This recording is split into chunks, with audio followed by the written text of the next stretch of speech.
12 দিন ধরে খোঁজ নেই এক বনকর্মীর। বন বিভাগের নিয়মিত ডিউটি থেকে হঠাৎ অদৃশ্য হয়ে যাওয়া বনকর্মী লালচান বাদশাকে ঘিরে জমেছে রহস্যের ঘন কুয়াশা। পরিবার বলছে এ নিছক নিখোঁজ নয়, পুঞ্জীভূত হচ্ছে গুমের আশঙ্কা।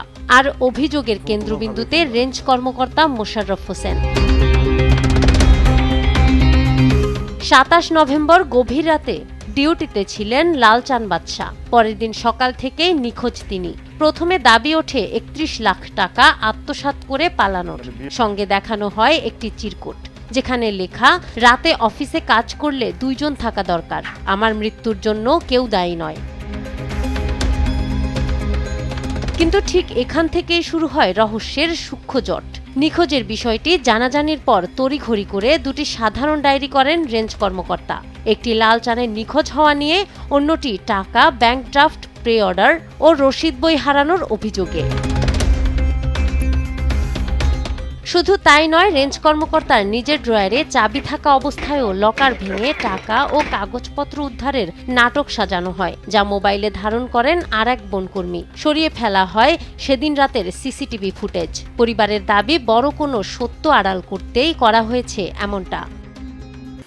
আমার মনে হয় যে এরাই গছাইয়া কইতেছে গলে একটা নিয়ে পলাইছে। মানুষ নাই, চাবি কেমনে আসলো?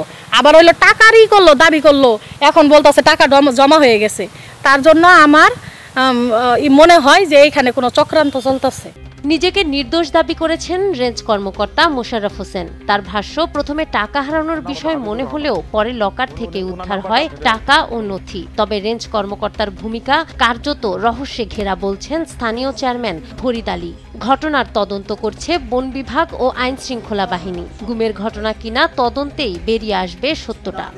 সে টাকার চাপ বলতে এখানে সে কোনো টাকা নিয়ে যায়, যখন তাকে পাওয়া গেল না, আমরা প্রাথমিকভাবে আমরা মনে করছিলাম যে সে কোনো টাকা পয়সা নিয়ে গেছে কিনা। পরে আমরা আলমারিটা করে দেখলাম যে না, আমাদের টাকা ঠিক আছে, এমনকি রেভিনিউ কোনো সমস্যা নাই। আমরা সরকারি রেভিনিউ সরকারি কোষাগারে জমা দিয়ে দিয়েছি।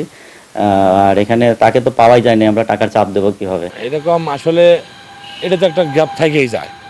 এটা সন্দেহটা আরো তীব্র হয় যে টাকাটা তারা বললো যে তার কাছে টাকা, আবার সেই টাকা যদি ব্যাংকে জমা হয় তাহলে তো সন্দেহটা আরো বাইরেই যায়। আমাদের তদন্তকারী অনুসন্ধানকারী কর্মকর্তার নলেজে আসছে, আমরা সেগুলোরও সত্যতা যাচাই করে আমরা পরবর্তী ব্যবস্থাটা নিব এবং তাকে পাওয়ার জন্য যতটুকু আমাদের পক্ষ থেকে সর্বোচ্চ যতটুকু ব্যবস্থা নেওয়া সম্ভব বা প্রয়োজন, আমরা সেইভাবে সঙ্গীকে কাজ করতেছি।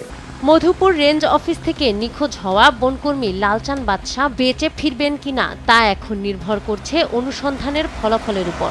অনিশ্চয়তার অন্ধকারে আটকে আছে পরিবার। তাদের একটাই প্রার্থনা, প্রিয় মানুষটিকে যেন জীবিত ফিরে পাওয়া যায়। নাহার বৃষ্টি, নিউজ ডেস্ক, দেশ টিভি।